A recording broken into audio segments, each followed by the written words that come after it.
For the first video in the Corpse Bride costume tutorial, we're going to take a dress and turn it into a Corpse Bride dream.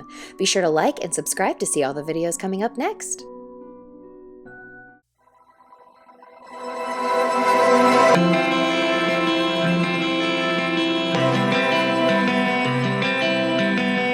We're going to start with a thrifted Sweetheart Ivory wedding dress. It has tons of layers of tulle and a satin base layer and some very poofy underskirts that we'll be cutting out first. And of course, we have to have the kitty supervisor's approval. After cutting out the skirt, we'll be removing these little stitch tacks that are holding down the bottom lace edges. This will make it so that the edge can be folded up higher and hand stitched flat into place. Once stitched, it'll look like a normal seam.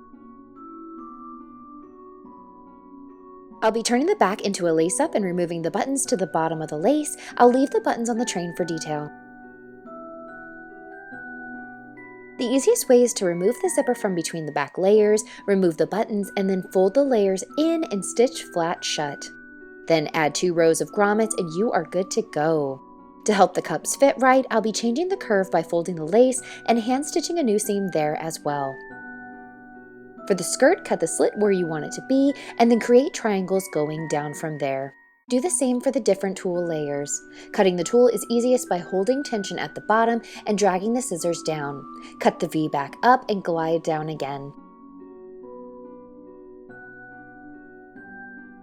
You'll continue the triangles around the entire bottom layers. It looks best if you vary the V points to not line up. For the ribs, you'll want to tack down the edges of the lace where you'll be cutting it out. You don't have to sew the whole thing, just a few tacks around the areas by hand. Next, cut the lace around the embroidery edges as much as you can. You're kind of going to have a rounded rectangular shape in the end.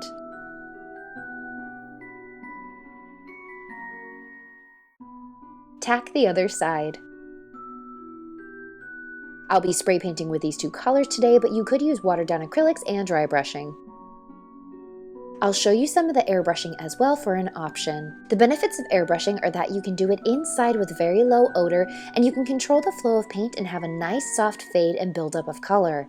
It's easy and very fast to do edges and cover where you want quickly. This method you would need an airbrush though and quite a lot of paint for it, but you can cover a lot of area fast and it dries quickly with a lot of control.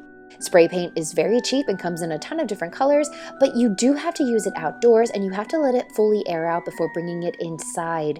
You do have less detail control, but you do have great color payoff without any extra tools, so it is a great option that I chose to go with in the end. For the ribs, pin the edges of the lace out of the way.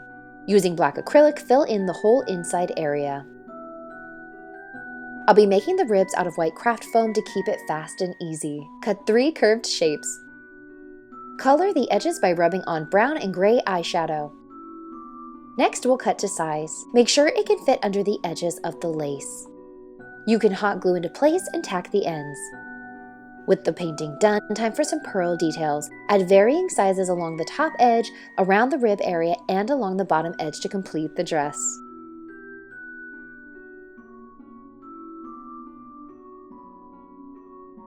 Now for the legs, we'll be taking these skeleton printed leggings, these opaque blue tights, and these skeleton gloves that I love that are all linked below. Also these bridal shoes that are actually pretty comfortable. You'll cut off a leg into shorts, layer them on, and you are good to go. It's a pretty effective look for the legs, and I really do love these gloves.